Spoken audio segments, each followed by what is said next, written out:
He has seen many wide rights and wide lefts and watched many Super Bowl players in the making. From this vantage point, looking down at the 50-yard line here at Doak Campbell Stadium, Gene Deckerhoff has been the voice of the Florida State Seminole football team, as well as basketball team in another venue, for more than 40 years. And oh, he has stories he can share with us about players and others he has worked with, as well as the changes he has seen in Tallahassee and at Florida State. Now, let me step aside and let Gene Deckerhoff take his place in the radio booth. The Garnet defense will take the ball away on third down and long. Quarterbacks tend to make mistakes, and Kevin Knowles, a freshman out of Hollywood, MacArthur High School, comes up with the first takeaway of the ball game. This is a special Garnet and Goal game. Number one, we get to broadcast the first couple of quarters. There's not enough players in the spring to really put together two teams. We used to have the goal versus the Garnet, you know, and the winning team got steak and the losing team got beanie weenies. I mean, that was the tradition. And my first broadcast of FSU football was a spring Garnet and Goal football game. But today, it's going to be a scrimmage. Fans are going to be able to see all the quarterbacks work, the running backs, the wide receivers, and it's offense versus defense. And then what Coach Mike Norvell is calling the grand finale is he's got four celebrities, and moi included in this thing. And Jeff Cameron and I are on the same team, okay? And we're going to call offensive plays, defensive plays. We've got the plays are right here. The coaches prepared them for us, and Jeff and I are going to see if we can score touchdown FSU. So we will be the grand finale honorary coaches.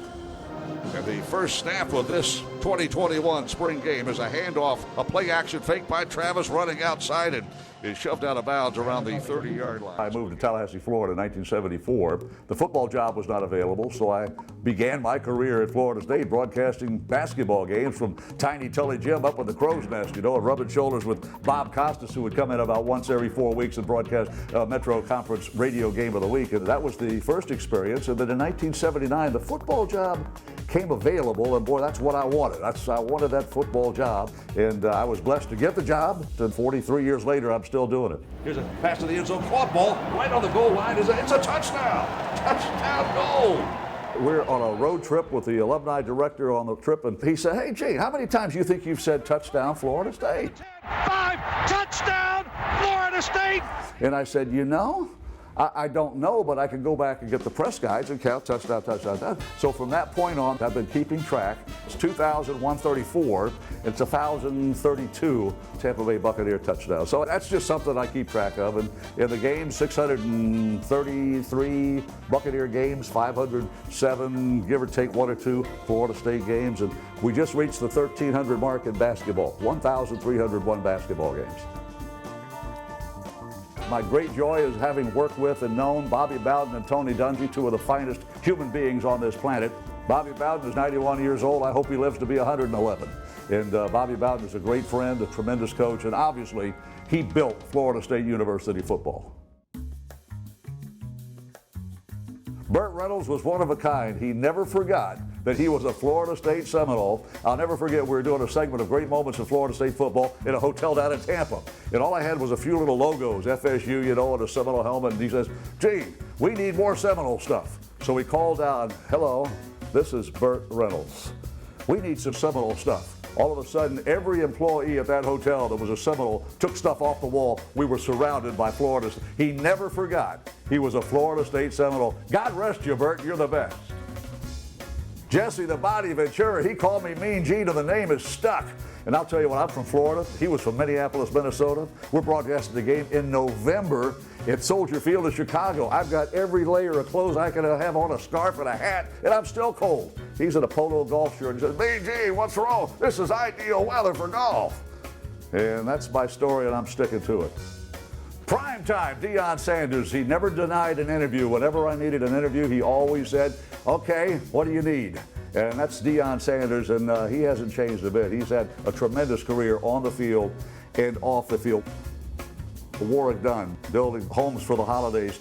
He probably has built a bigger name as a human being than he did as a football player. He began his career with the Seminoles as a running back. The rest is history, and it took 25 years for his records to be broken. And then he became a Tampa Bay Buccaneer with the first-round pick. And I'll never forget, Tony Dungy was the head coach of the Buccaneers, and they're recruiting, who are we going to have for our first-round draft pick? So they bring in the candidates, you know, and Tony tells the story. He said he asked Warwick Dunn. He said, Warwick said maybe 2 words in the whole interview. And he said, Warwick, what do you do best in football?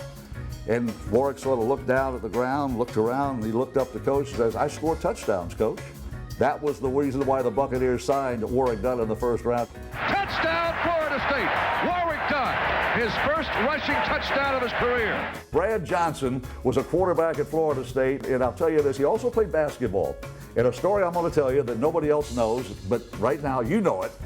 Brad Johnson once told me in his junior high school, middle school, high school, and college career, he never missed a technical free throw. Well, number one, you don't get that many opportunities, maybe 4 or 5 in a career, but he made all 5 of them, or whatever the number was. But that's my story about Brett. And his nickname, the Bull, he's a tough hombre, 6'5". You can't knock him over with a bulldozer. He stood tall in the pocket, and he threw touchdown passes, and the Bucs beat Oakland and won Super Bowl 37.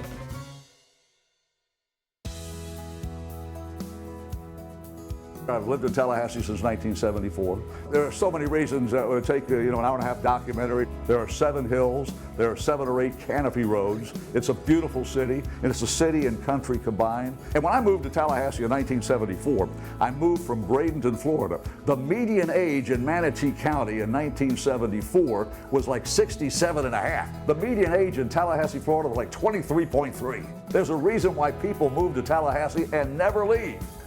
And those are a few of them. My primary support and efforts, particularly when I was younger and could work the marathon of Labor Day weekend, was the Jerry Lewis Labor Day Telethon, the Muscular Dystrophy Association. Most of my work today is involving Seminole boosters and Florida State University. That's how I maintain some non-working, non-sports things. And also raise Vanders. I've got 10 of them, 3 are in bloom, and I love watching those things grow. Tate Rodemaker now, shotgun formation. I have no announcement to make in that regard, and I'm still trying to figure out how to spell it so I can look it up in a dictionary and see what that word means. Will throw downfield, has protection. Little screen pass, set up nicely to the 25 outside the numbers 30 to the 35-yard line. Goes Trishawn Ward. I am proud that I married Ann Nesbitt 55 years ago, going on 56, depending on when this show airs.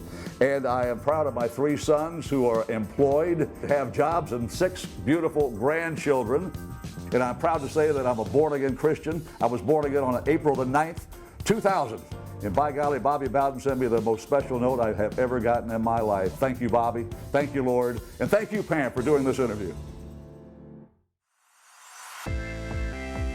Full court press, man-to-man defense. It's a press, it's a steal, it's stolen, stop, touchdown. No, you can't say touchdown in a basketball game. Slam dunk city, frozen rope. It's caught, touchdown Florida State, touchdown Tampa Bay. Holy guacamole, fire the cannons, fire them. Bucks win, Bucks win.